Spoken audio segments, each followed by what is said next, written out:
Chair, can I Point of just order. please give me time to explain? Because he's been talking, Ms. sir, Krizette, kindly. in accordance with our rules, as I've said earlier, this will be the third time that I'm telling all the resource persons, let the interpellator finish the question first. And in fact, if I impose the rule strictly, the resource persons can only speak until I recognize you.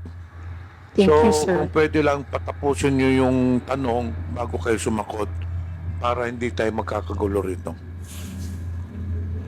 Bali, part 2 na to, ano, nung pinapanood nating hearing sa House of Representatives, House of Representatives, tungkol dito sa mga fake news, mga fake vloggers ko, no. Pero napapansin ko lang, parang para sa akin na hindi pantay yung, hindi fair, Kasi bakit sinasabi nilang mga pro Duterte to, mga DDS vlogger to, at sila lang yung pinadala. Babalikan ko yung tanong ko. Thank you, Mr. Chair.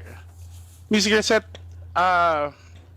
sa dami ng followers ninyo, in putting out information or posting items such as what has been presented before this committee, are you saying categorically that you do not feel any responsibility for the weight and for the consequences of your posts? Can I answer now? Yes. Okay. Mr. Chair, Panis. I am saying that I am merely writing about what I see as the pulse of the masses, which is that they were afraid that there were policemen. That's why also I am very careful that I said thou. And to our honorable policeman, I'm not apologizing because I wrote that. I'm apologizing because you don't know the context of what I wrote. And what I wrote was, please don't resign. Because if you really want to make a difference in our country, you can best do it. Ang ganda ng sinabi niya doon, hindi siya mag-apology dahil sa pagsulat niya, sa paggawa niya ng statement na yun. Yung ginawa kasi dito ni Ma'am Krizette, yung linagay niya doon na marami daw mga pulis ang nag-resign dahil sa pagkahuli ni Pangulong Rodrigo Roa Duterte dahil mabigat nga daw sa kalooban nila yung nangyari na yun. Ayun yung binabangkit dito sa hearing na to tungkol kay Ma'am Krizette. And ang sabi niya is hindi siya magsosorry, hindi siya magsosorry na ginawa niya yon. Nagsosorry siya kasi hindi daw maintindihan. Hindi daw maintindihan yung linagay niyang statement na yon. Ulitin natin dito. Until I recognize you. Thank So, you, sir. kung pwede lang patapusin nyo yung tanong bago kayo sumakot para hindi Parang tayo unfair din to magkakagulo si Representative Babalikan Pimentel. ko yung tanong ko. Thank you, Congressman. Mr. Chair. Ms. Krizette, sa dami ng followers ninyo, in putting out information or posting items such as what has been presented before this committee, are you saying categorically that you do not feel any responsibility for the weight and for the consequences of your posts? Can I answer now? Yes. Okay. Mr. Chair, I am saying that I am merely writing about what I see as the pulse of the masses, which is that they were afraid that there were policemen.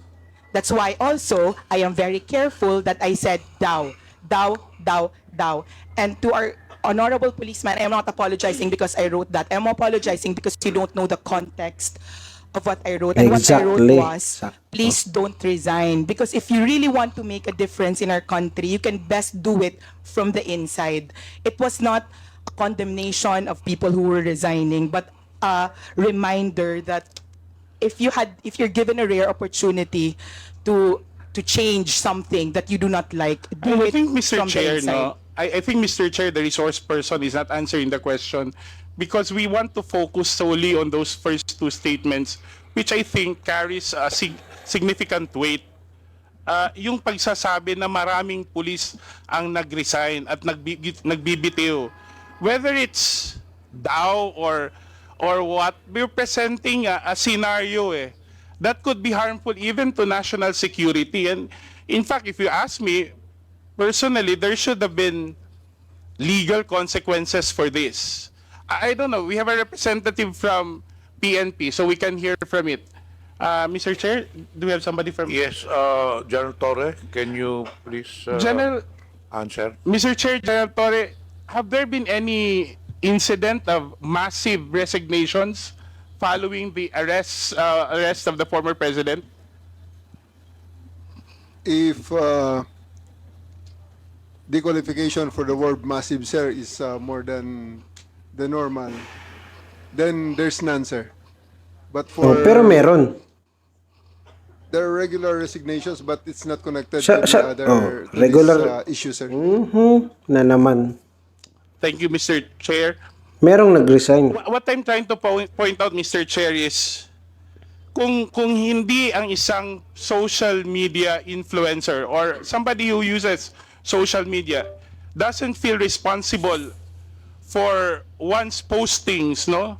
At even doesn't consider that whatever effect it may have on the minds of many others na nagbabasa o nakakabasa dun sa mga post niya, I think, Mr. Chair, we're treading in dangerous ground here.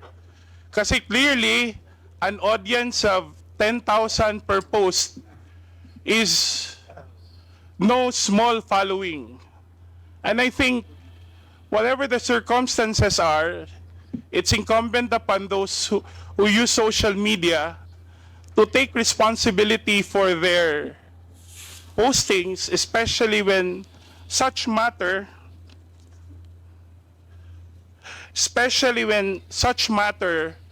actually affect national security and affect our society as a whole. And I think in this case, this is something that we should carefully consider, especially that the resource person, Mr. Chair, in many of her posts, have actually made accusations, criticism, or exposés about public officials, about public offices and agencies.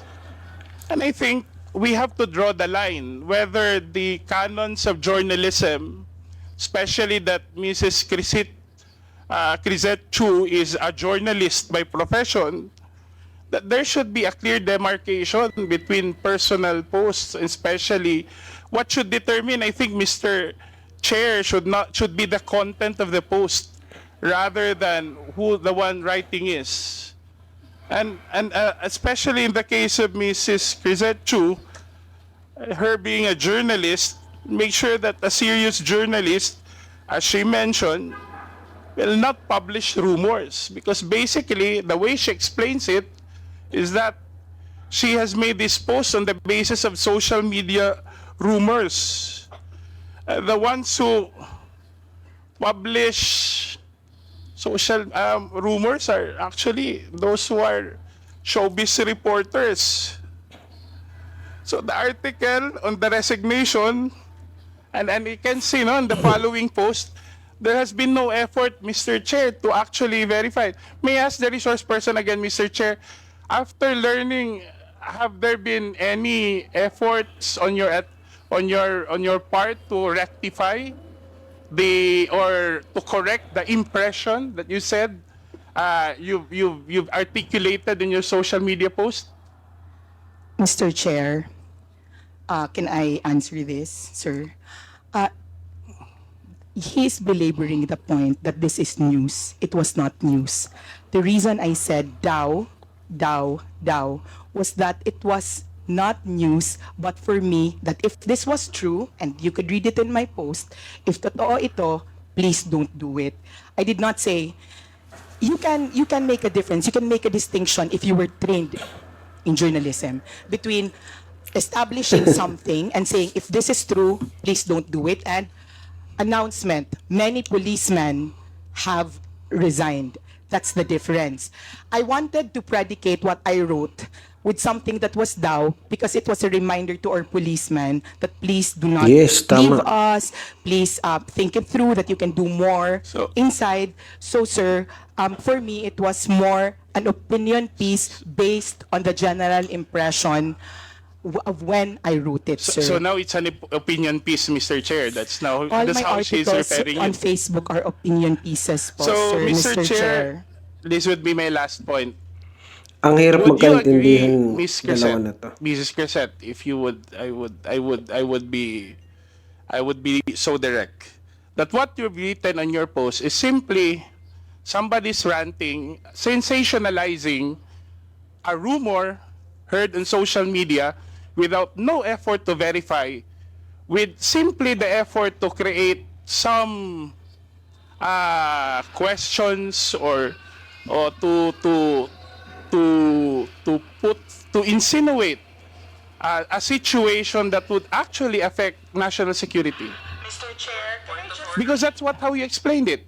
You simply sensationalized a rumor you heard online without considering, without even taking the effort to verify, and without considering the possible effects on national security on a matter that is very sensitive given the political situation of the country right now. And you feel no responsibility whatsoever to the 10,000 impressions or readers that who may be influenced by the opinions that you raised. You really don't care about what people will do or say or take after reading your post. Is that correct, Mrs. Krizette? Mr. Chair, I will reply now. Okay, sir, I do not feel any responsibility because my conscience is clear. It was not phrased as news. It was I agree something, na, Mr. Chair. sir. I agree na. I'm not saying, yeah, I agree with what you're saying. It's not news. But you simply sensationalized on social media a rumor that you've heard or read or whatsoever without any effort to verify it as a responsible social media user, and without consideration that given your following, the people who read and actually listen to you on a matter that's sensitive to national security. Mr. Wala Chair, kang may I... pakialam kung anong gagawin at iisipin ng mga tao, basta sinulat ni Krizette Chu, naniniwala yung mga tao, bahala maniwala sila hindi. Wala kang pakialam doon. Mr. Chair, may I already reply? The fact that the PNP felt there was a need to issue a clarification meant it was not me who thought about it, but it was the general sentiment of a lot of people because there were a lot of posts going around. I never claimed to have first-hand information about this. That's why it was very important to me to say But marami neither daw- did you, Mr. Chair, neither did you say also in the same post that I do not have a first-hand information about this. Diba? Yes, Wala ka Mr. naman Chair, sinabi. that was why I said daw, and it was not faced as a news. 3 words but does not, but for me as a reminder to our policemen, sir. Okay, granted arguendo that that's the case, no? Now that the PNP has actually explained, and you even hear General Torres say, Mr. Chair, Mrs. Krizette, that it's not true. Are you willing to apologize for anybody who may have thought wrongfully, Eto which na, you eto. say, you claim is not your attention? Are you willing to apologize to those who may have thought or have taken your statement as truthful and factual? Sir, I will not apologize only because if you read the entire post, it was to support the PNP and it was a good post. It was not news. So, sir, I'm sorry if you think if Mr. Chair, I'm saying, aminado naman ho ng resource person na Sige, nakuha lang niya paglaban yung mo yan. chismis sa social media. 'Di ba? Tapos ginawa niya ng buong kwento na yung mga police, this and that. That I would leave it to you because that's your opinion, calling on the police for whatever. But I'm asking you now the police itself, the police organization, officially, and General Torre has now confirmed that, saying that there has been no mass resignation. Are you willing to rectify? Because many would have read your statement and read it without the doubts. Maybe some people actually, we have more than 30 clippings of your post, and people in their comments actually take in your statements as truthful. Now you're presented with an example that your statement has been debunked officially by the police and General Torre, who's here with us.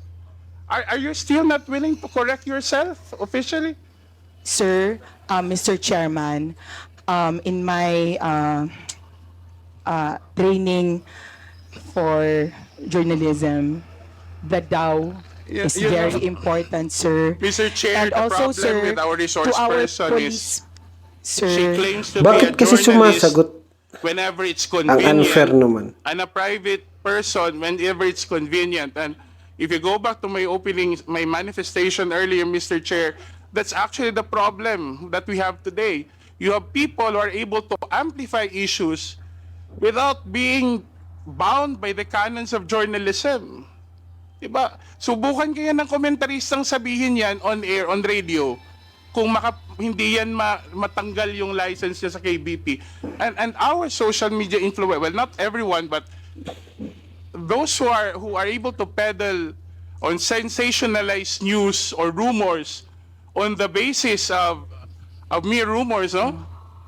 I'm not bound by any accountability. Don't even, as the resource person has said, Mr. Chair, doesn't even feel responsible for the consequences of her statements. And I think we're treading on dangerous grounds here. Because, as I said earlier, something that you repeat over and over again, Natatawa for na lang someone si who has a Ma'am following of Krizette, 10,000 per impressions per post, 100,000, following 500,000 in her previous account and 200,000 in this current account, that's something that should be considered. Where do we draw the line between one statement and the accountability that he or she must bear for her readers? If this was a matter, Mr. Chair, and I'd like to wind up now, that affects my person, I wouldn't really mind, because I think being criticized openly comes with the job that we have. It comes with being elected to public office. But when it is a matter of national security, when it is a time when the country should be protected rather than weakened by all this misinformation and disinformation, I think we need to draw the line. I think that's all for my question, Mr. Chair. Thank you very much. Mr. Chair, this respectfully po, this is what I would like to say is why a lot of people are afraid to speak out and are afraid of this Mr. hearing. Chair, Kasi yun po yung sinasabing prior restraint na parang natatakot kami to speak out. Because, sir, people are watching us. The Filipinos are watching us. And I Mr. know Chair. they're not Yes. stupid, sir. They know what Mr. they Chair, mean may- by daw. Bakit ini-interrupt? What we say Ms. by Krizette, daw. why? Do you feel threatened now? Yes, sir. Are we... Yes, sir, because, sir, may I, yes, sir, I think feel there are threatened many now, people sir. here. I don't think we are harassing you. Sir, not